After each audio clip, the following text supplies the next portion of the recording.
Wassalatu wassalamu ala Rasulillah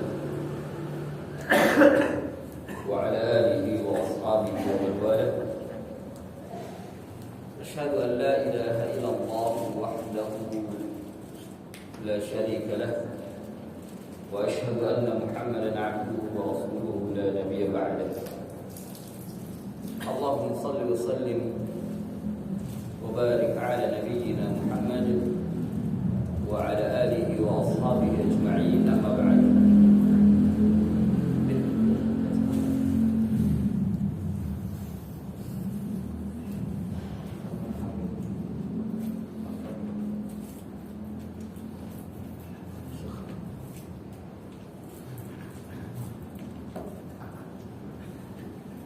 Ikhwan fillah, a'azzani Allah wa iyyakum. Apa yang kita bisa ambil faedah dari hadis yang ke-384 dan 385 ini? Yang pertama, fihi dalilun ala hilli ma sadahu al-kalbu wa nahwu. Di dalam hadis ini ada dalil atas halalnya apa yang diburu oleh anjing dan yang semisalnya, ya, seperti al-fahd. Fahd ini artinya, kalau dalam terjemahan, citah, fahd. Atau mungkin kita punya serigala peliharaan, dilatih untuk berburu, boleh serigala, ya. Au saqr itu sin au sad qaf ra, ya, sad qaf ra, saqr. Ini artinya kayak semacam elang, burung. Memang elang itu juga berburu, ya tidak? Berburu. Kita latih. Ya semacam elang seperti burung hantu. Kalau kita punya burung hantu, dilatih untuk berburu, boleh. Biasanya burung hantu tuh berburunya malam, ya boleh. Boleh kita pelihara burung hantu, ya boleh. Burung-burung yang mungkin dipersiapkan untuk berburu dan ada faidah di sana. Kalau burung yang tidak ada faedah, ya saja.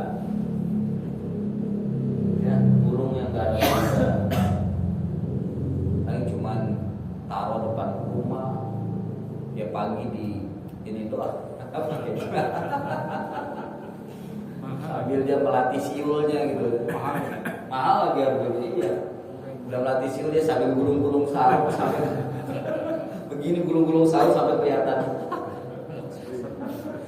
Jadi fihi tafsir, ada penjelasan di sana. Makanya para ulama, kalau ada faidah, boleh faidah dan terpenuhi syaratnya tentunya. Di antara syaratnya adalah yang pertama, memberikan makan, diberikan makanan sehat. Yang kedua, dikawinkan. Karena burung juga punya syahwat. Jadi dikawinkan, diberikan pasangan. Ya. Yang ketiga ada faidah. Apa faidahnya? Faidahnya bisa dijual kan? Hah? Faidahnya bisa dijual mahal. Bukan itu juga. Ya nanti kan dijual, kita dijual lagi gitu. Dijual jadi. Gak ada faidah kecuali hanya dijual. Jadi, tapi kalau ada faedah seperti ini, melihara burung elang, memelihara burung hantu, burung-burung yang dimanfaatkan untuk berburu, boleh dimanfaatkan untuk berburu. Jadi kalau ingin pelihara burungnya jangan tanggung-tanggung, burung pipit, burung jangan, burung elang pelihara atau burung hantu, kemudian dilatih burung itu untuk berburu. Oh, itu manfaat itu. Manfaat keren itu. ya, bukan burung burung yang hanya sekedar untuk siul setiap pagi gitu ya.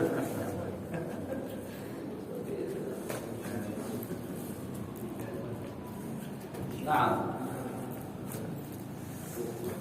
kemudian apa faedahnya coba perlombaan apa memperpindah suara burung? Faedahnya apa? Apa pelajaran? Pahala enggak? Justru ditanya sama Allah. Iya, diminta bertanggung jawab. Memelihara burung merpati saja, burung merpati dipelihara, kemudian hanya sekedar untuk diadu balap atau apa, itu ada dalam riwayat Tirmidzi, hanya saja perlu diperiksa memang sanadnya itu. Orang yang memelihara burung merpati kemudian dimanfaatkan dengan seperti itu, burung balap digabung, diterbang, dipermainkan burung itu, ya, dia tidak akan mati kecuali mengalami kemiskinan. Itu ancamannya. Tidak akan mati orang yang mempermainkan burung kecuali dalam kemiskinan. Ya. Dan memang demikian ya, ada penjual burung kaya. Ya kayanya enggak, maksudnya kaya cuma kaya gimana sih? Iya. Enggak kayak tajir melintir, enggak, biasa aja. Kayak kaya Ustaz. Masa? Iya. Burung dara itu yang buat tadi Ustaz bilang buat balap itu, ada yang harganya satu itu 2 miliar. Kan satu itu, satu lagi kan apalagi 2 miliar. Enggak, maksudnya begini, dia tajir melintir dan punya usaha itu, dan usaha itu langgeng gitu. Ancaman Nabi, orang yang memelihara itu mati dalam kemiskinan. Dia belum mati. Duganya gimana matinya? Kecuali kayak burung dia jual 1 miliar terus begitu. Kaya dia. Dan memang untuk menjadi kaya bukan jual burung, menjadi kaya itu dia memang usahanya, usaha jual beli mobil kan, jual beli rumah, atau mungkin itu usaha yang bermanfaat bagi kaum muslim, kaya, atau dia punya kebun, kurma dan lain sebagainya. Oh itu nggak masuk dalam kategori binatang ternak gitu, nggak bisa ya? Oh enggak. Karena dari bibit yang mahal itu sama mereka itu di ternak, keturunannya itu harganya juga masya Allah itu. Jadi dari jantanan yang 2 miliar, dan itu bener ada yang harga 2 miliar itu satu. Keturunan mereka ini harganya 200 juta. Terus yang keturunan kedua, ketiga, keempat itu lebih murah. Dan itu mereka rawat sedemikian rupa udah kayak ngerawat manusia, karena memang nilai jualnya tinggi. Nah itu nggak termasuk dalam kategori binatang ternak seperti kita ternak ayam atau kelinci apa ya. Kalau untuk memelihara burung ada riwayat sebenarnya, tapi itu tidak kurang kuat jadikan dari seperti si Umair itu memelihara apa yang kau lakukan oleh Nughayr itu, gimana lafadznya itu, maf'al min Nughayr, sebentar kita lihat hadisnya itu tidak bisa dijadikan dalil bolehnya untuk menernak burung, untuk apalagi dipermainkan gitu.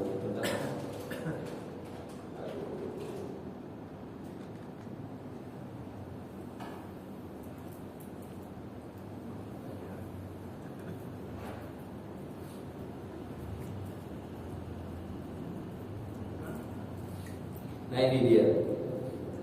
Ya Abu Umair, ma fa'ala Nughayr. Ini kan burung. Jadi ada Nabi itu berkata kepada seorang sahabat kecil yang suka dia punya burung gitu ya, punya burung.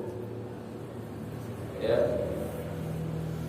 Di sini hadisnya diriwayatkan Imam Bukhari ini dari sahabat Anas bin Malik bahwa Nabi Shallallahu Alaihi Wasallam ahsanun nasi khuluqa, orang yang paling baik, manusia yang paling baik akhlaknya. Wa kana li akhun, konon aku, kata Anas, punya saudara yuqalu lahu Abu Umair. Yang dipanggil itu Abu Umair. Ya. Kemudian wa kana idza jaa qala ya Abu Umair ma fa'ala Nughair. Dan adalah Nabi apabila datang bertemu dengan Abu Umair ini, dia selalu mengatakan, wahai Abu Umair, apa yang telah dilakukan oleh Nughair? Nughair ini nama burung. Nughair itu kana yal'abu bihi, fa rubbama hadara salata wa huwa fi baitina. Jadi Nughair ini burung, nama burung yang sering dia bermain dengan burung itu. Tapi ketika sholat burung itu hadir di masjid. Maksudnya di sini si Abu Umair ini melihat Nughair tidak di kandang. Memang dia sering mengelilingi rumahnya gitu. Dan memang berteman gitu. Nah ketika si Nughair ini mati burung ini, Abu Umair sangat sedih sekali. Maka Nabi menyambangi dan mengatakan, "Mafa'al Nughair, apa sudah dilakukan oleh Nughair?" Jadi maksudnya Nughair itu sudah meninggal, sudah mati. Nah sebagian ahli ilmu menggunakan dalil ini bolehnya memelihara burung. Bolehnya memelihara burung hanya sekedar untuk bermain. Ya, bermain. Tapi tidak ada di sini indikasi atau mungkin bisa diambil istinbat dalil bolehnya dijual gitu. Tidak ada untuk memperkaya atau menjual ini gitu. Wallahu a'lam.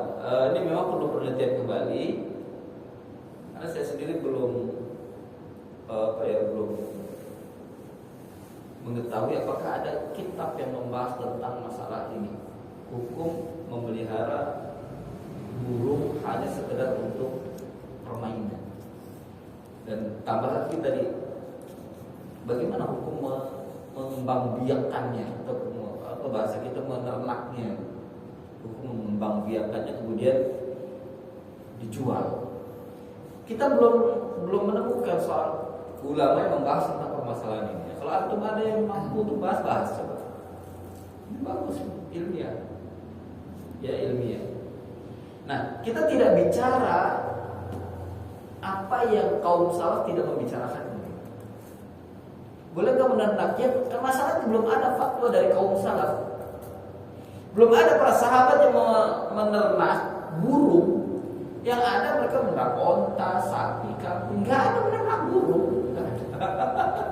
Ya kita nggak bisa bicara, nggak bisa berfatwa, juga nggak bisa menjawab apa yang tidak pernah dilakukan oleh kaum salaf. Wallahu a'lam. Nah, jadi perlu penelitian kembali, perlu pembahasan yang secara terperinci, mendetil ya, tentang permasalahan ini supaya kita tahu hukumnya. Sehingga para saudara-saudara kita yang mungkin dia punya usaha jual burung itu, mereka tahu hukumnya.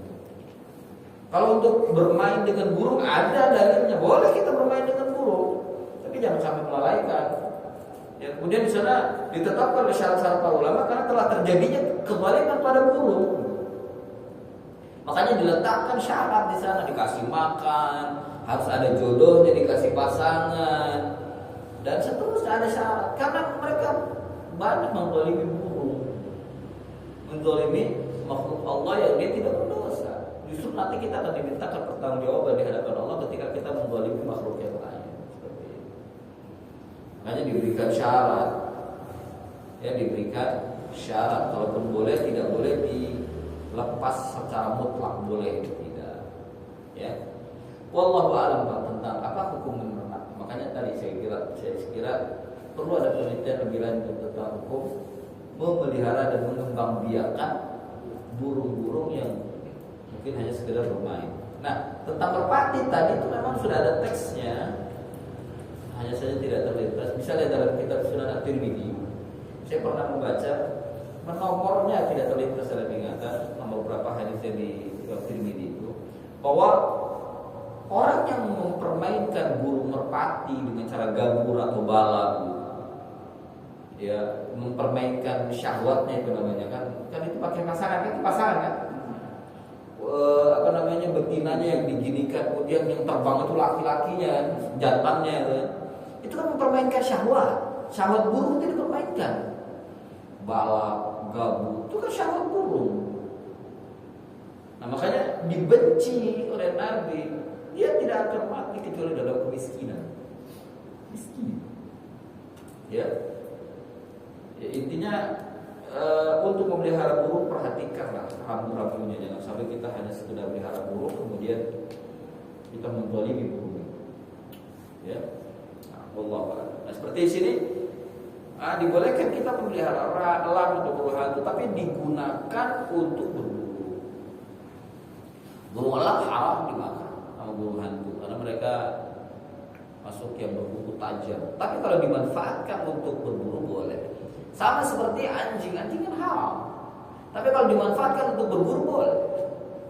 Bahkan anjing dimanfaatkan untuk menjaga kebun, menjaga ternak boleh, menjaga rumah boleh. Bagaimana sudah kita bahas? Boleh. Meskipun binatang ini diharamkan untuk dimakan. Ya. Nah.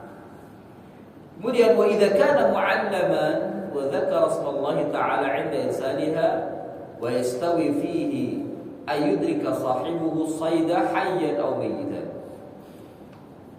Apabila sudah diajarkan atau dilatih menyebut nama Allah Ta'ala ketika melepasnya, ya sama saja pelakunya atau pemiliknya mendapati binatang buruan itu dalam keadaan hidup atau dalam keadaan mati, maka buruan itu adalah halal jika memang ditangkap oleh hewan berburu yang dilatih.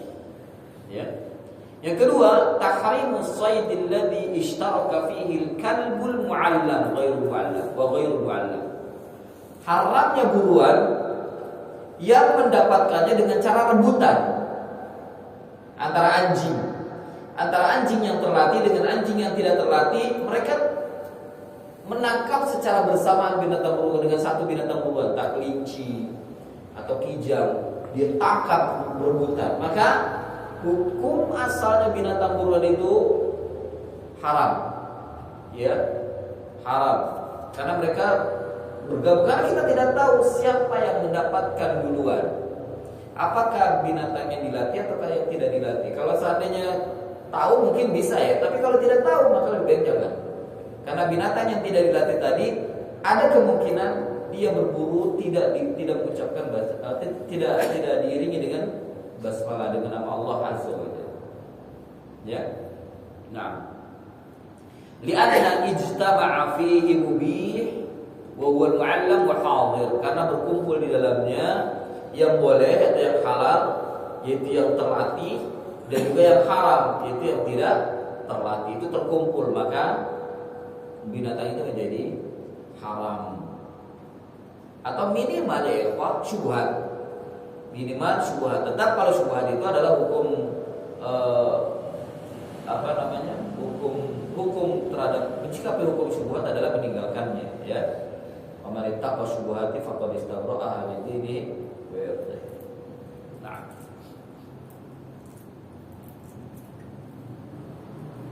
Kemudian yang ketiga faedah dari hadis ini, annahu la budda min at-tasmiyati 'inda irsali as-sahm. Nah, ini tentang panah.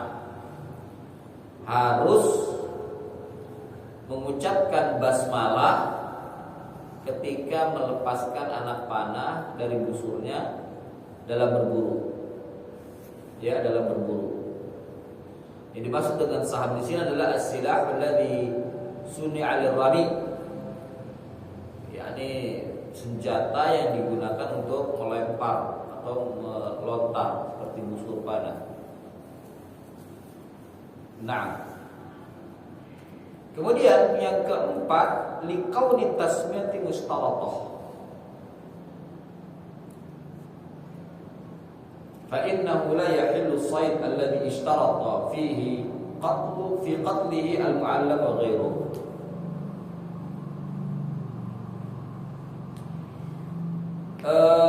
Kondisi tasmiyah, yaitu ucapan basmalah, apa di sini mustaratah ya, yang disyaratkan. Tapi saya tidak tahu apa maksudnya di sini. Ya, kita lewat. Kemudian liqaulin niyyah wa ta'lim al-maqsudain fil jarih, yakni tentang kondisi niat dan pelajaran yang dimaksud di dalam jarih yang melukai. Karena tidak halal binatang buruan yang dimakan oleh binatang buruan. Binatang hasil tangkapan dimakan oleh binatang buruan. Jadi binatang buruan, kelinci dimakan oleh anjing. Ini nggak boleh kita makan binatang itu, ya, diharamkan. Meskipun kita baca Bismillah, ya. Bismillah. Begitu dia dapat binatang buruan, ternyata binatang itu dimakan oleh dia sendiri, gitu. Iya ada. Nah, seperti ini diharamkan karena dia ternyata menangkap binatang itu untuk dirinya sendiri, bukan untuk tuannya. Maka tidak boleh dimakan meskipun kita melepasnya dengan Bismillah.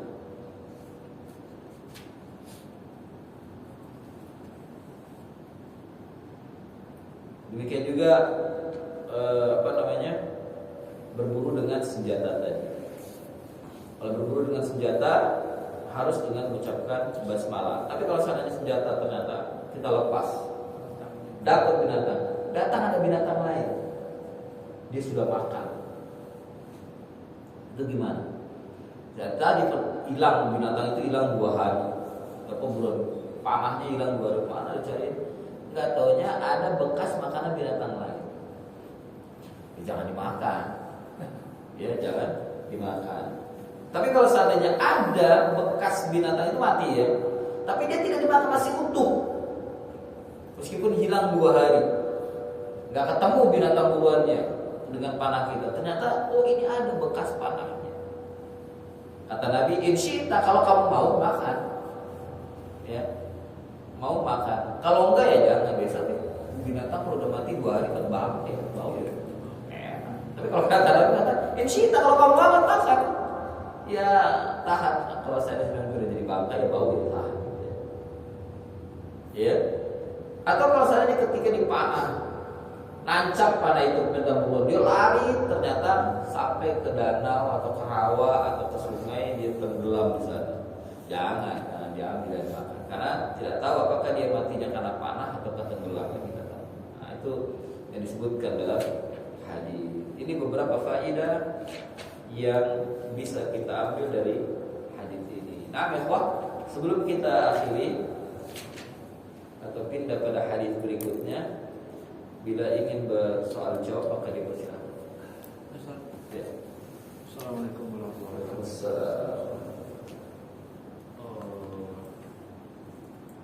Tentang masalah berburu babi Ustaz. Di rata-rata di Sumatera Barat itu. Di antara yang dilakukan oleh Nabi Isa selain menghancurkan salib, memburu babi. Babi itu dihabiskan oleh Nabi Isa. Dilarang hidup babi.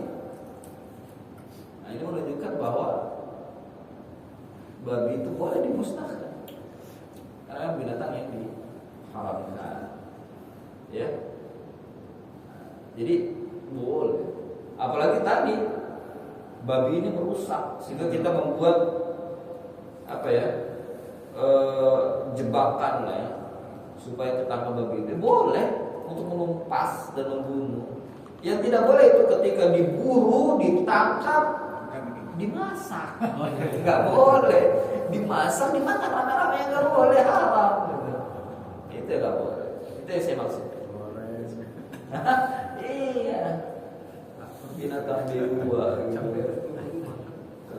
Katanya binatang ini enak dimakan. Kalau pelihara kucing itu gimana? Seperti Abu Hurairah. Abu Hurairah itu suka bermain dengan kucing, bahkan dikasih makan kucing itu. Didekat juga kan menjadi teman mainnya Abu Hurairah. Kayak kata-kata Abu Hurairah karena dia suka main kucing. Tapi kalau memelihara dengan memberi makan ya boleh memberi makan. Cuman yang jadi permasalahan adalah makanan kucing lebih mahal daripada makanan manusia. Itu maksud saya sebenarnya. Itu kan gulu namanya. Gulu. Makan untuk manusia ala kadarnya, makanan kucing dibeli, Masya Allah. Ada makan. Banyak itu pilihannya. Iya, makanan kucing setahun itu bisa 200 juta.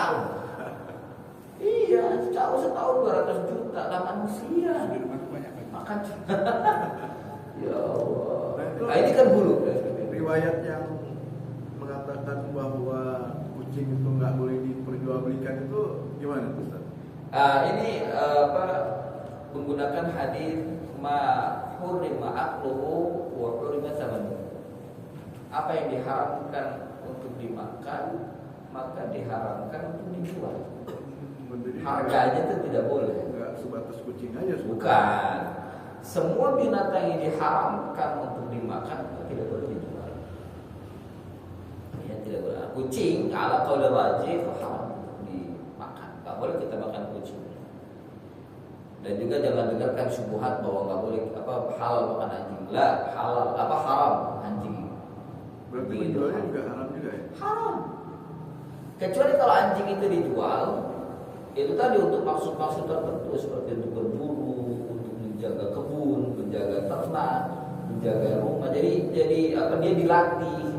Halal. Boleh kita menjual binatang-binatang tadi yang sudah dilatih atau yang dimaksudkan untuk dilatih, boleh.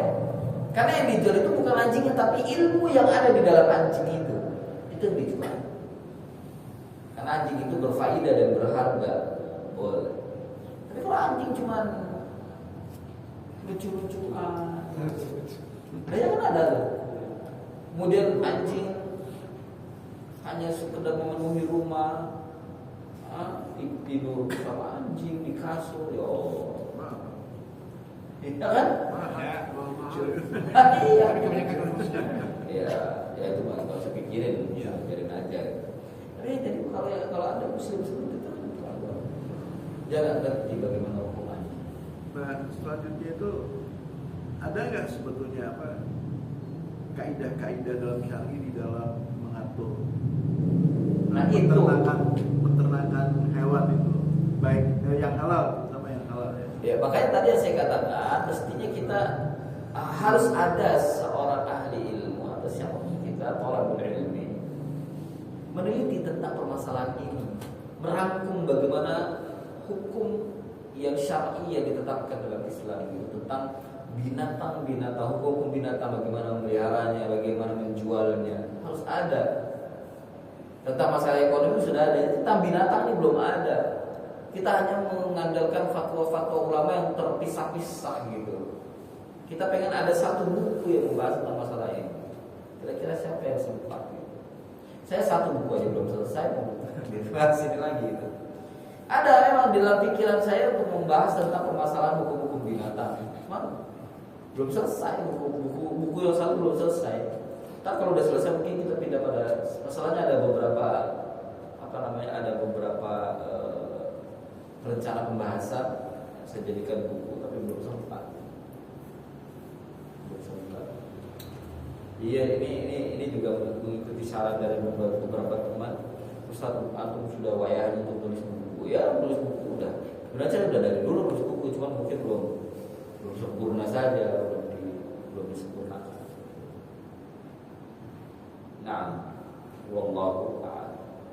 Ustaz, barangkali bisa dijelaskan lagi Ustaz tentang mana yang lebih rajih tentang anjing itu yang lebih najis itu air liurnya aja atau keseluruhan badannya itu? Nah, memang terjadi perbedaan pendapat para ulama tentang hukum anjing. Apakah najis keseluruhan ataukah najis sebagian? Ada qaul rajih dan ini pendapat Syekhul Islam Ibnu Taimiyah bahwa anjing hanya najis sebagian saja. Yaitu pada tempat yang ditetapkan oleh Nabi, air liurnya dan kencongnya, hidung. Ini yang ada najis. Dan cara mencucinya jika mencium atau menjilat bejana, itu dicuci dengan 7 kali. Ketika mencium atau menjilat pakaian atau mungkin kaki kita, betis kita, ya nggak perlu dicuci 7 kali, nggak perlu. Jadi cara mencucinya yang mencuci 7 kali dengan tanah itu hanya bila mereka menjilat atau mencium bejana, entah panci, penggorengan, piring, sendok atau segala macam bejana yang digunakan untuk makan atau minum manusia. Nah, atau untuk masak manusia. Maka cuci dengan 7 kali air, yang satunya dicampur dengan tanah. Adapun kalau anjing menjilat atau mencium pakaian atau mungkin mencium kaki betis kita, mencium kulit kita, ya tidak perlu dicuci 7 kali. Cuci aja dengan air dan sabun, selesai. Jadi tidak seperti mencuci bejana, tidak. Jadi hanya sebagian itu saja yang dikatakan najis. Sementara bulu-bulunya itu tidak najis. Meskipun dalam kehidupan sehari-hari anjing itu dia menjilat-jilat tubuhnya, ya tidak. Kalau santai dia jilat punggungnya, jilat kakinya, dia garuk-garuk dan lain sebagainya. Nah, bulu-bulu yang kena jilat dari lidahnya tadi, yang najis tadi, dia akan tersucikan dengan 2 materi. Yang pertama, kering dengan angin atau dengan sinar matahari, sudah menjadi suci.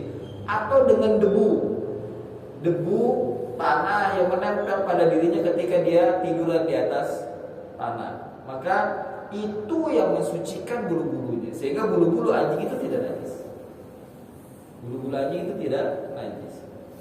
Kemudian yang ketiga, sering kok berkeliaran anjing itu lalu lalang di Masjid Nabawi pada waktu itu. Artinya ada di Madinah itu anjing berkeliaran pada waktu itu. Dan Nabi tidak semerta-merta mengusir anjing itu, kemudian ketika anjing itu kencing dimungkinkan anjing itu kencing di masjid, ya ketika dia kencingnya siram aja atau mungkin dikubur dengan debu, menjadi suci kembali. Jadi bukan satu aib atau itu satu larangan yang keras. Anjing itu berlalu lalang, tidak, karena anjing itu biasa. Masih ke dalam binatang yang liar pada waktu itu, yang tidak mungkin dicegah. Dan memang anjing itu bukan peliharaan pada waktu itu, ya. Namun tidak dikatakan tubuhnya itu najis atau tidak. Meskipun sebagian ulama ada yang mengatakan seluruh tubuh anjing najis, masuk moncongnya dan sebagainya. Dengan alasan tadi dia sering di antara kebiasaan anjing itu menjilat-jilat tubuhnya. Nah, dijawab sama para ulama yang mengatakan sebagian saja yang najis. Tubuhnya itu menjadi suci kembali disebabkan karena adanya sinar matahari, ada angin, ada debu yang ada di tanah, dan kebiasaan anjing itu dia tidur dan bermandikan tanah. Itulah yang mensucikan tubuhnya selain moncongnya, sehingga tidak dikatakan najis. Allah. Kalau sih kok sudah jam 8, ayo foto. Sekarang lagi tren yang ngasih makan kucing itu, Pak. Kalau kita jalan-jalan di trotoar sini di mana-mana banyak ngasih kucing ya, makan itu. Salah satu di dekat rumah nih, kalau saya lihat subuhnya sudah berlebihan bulu. Bahkan mungkin tadi makan baju nggak habis. Banjir saya lihat di jalan Sudirman banyak. Ada dampak negatif terhadap apa yang dilakukan itu, memberi makan binatang. Kucingnya juga jadi pemalas, Pak. Jadi nggak kayak kena tikus. Kucing memang baru lu pemalas kucing. Kalau di kampung Kucing sama tikus itu sama. Nggak ada gunanya dalam kucing. Kalau sudah sampai ada dampak negatif, bahkan menjadi buruk, belum lagi bulu-bulunya itu akan membawa pada penyakit, ini sudah berlebihan ya, seperti ini. Mestinya ada pencegahan, atau kalau ingin beri makan ada aturan atau cara sendiri supaya tidak terjadi hal-hal yang tidak diinginkan gitu. Nggak dilarang untuk berikan makan pada binatang, bukan hanya kucing, anjing pun boleh kita berikan makan pada binatang umumnya. Tapi jangan berlebihan sehingga menjadi atau mengganggu kondisi keamanan dan ketertiban atau mungkin kondisi kebersihan lingkungan. Jangan memberi makan malah jadi mengotori lingkungan. Itu sudah berlebihan ya, seperti itu. Karena sesuatu yang berlebihan itu tidak bagus. Ya, sesuatu yang berlebihan itu akan menjadi dampak negatif. Kalau memberi makan 1 kucing, 2 kucing ya boleh lah. Boleh.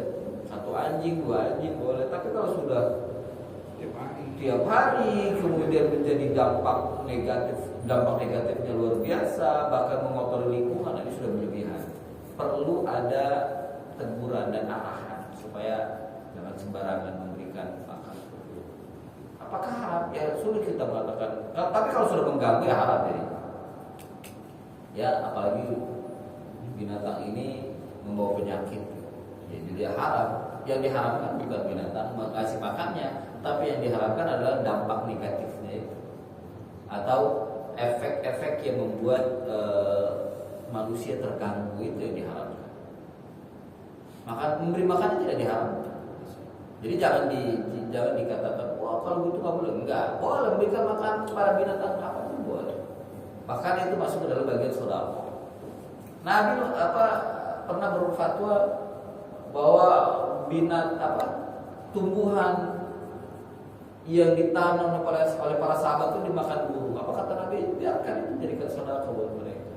Sedekah untuk kepada burung. Artinya dibolehkan kita bersedekah pada binatang. Tapi kalau sudah sampai pada tadi menimbulkan dampak-dampak tertentu pada manusia atau membuat kotor lingkungan atau bahkan mungkin mendatangkan penyakit, makanya bukan memberi makan yang haram, tapi yang membuat dampak seperti itu yang menjadi haram. Ya sebaiknya jangan berlebihan. Nah, kalau seperti itu berlebihan itu gulu, ia kumur gulu. Fa inna ahlaka man kana qablakum kana minal gulu. Hati-hati terhadap berlebihan. Karena hancurnya kaum terdahulu itu disebabkan karena berlebihan. Ya, termasuk memberi makan seperti itu berlebihan. Yang diharapkan yang berlebihannya, bukan kasih makannya. Wallahu a'lam. Kalau itu yang berkeyakinan Bisa jadi syirik itu. Itu melancarkan atau mendatangkan hanya Allah Subhanahu wa taala. Itulah akibat berlebihan memberi makan. Akhirnya timbul keyakinan-keyakinan yang membawa kepada syirik. Wallahu a'lam. Sampai di sini mudah-mudahan ada manfaatnya. Sallallahu ala nabiyina Muhammadin wa ala alihi wa sahbihi wa barik wa sallam. Subhanaka Allahumma wa bihamdika asyhadu an la ilaha illa anta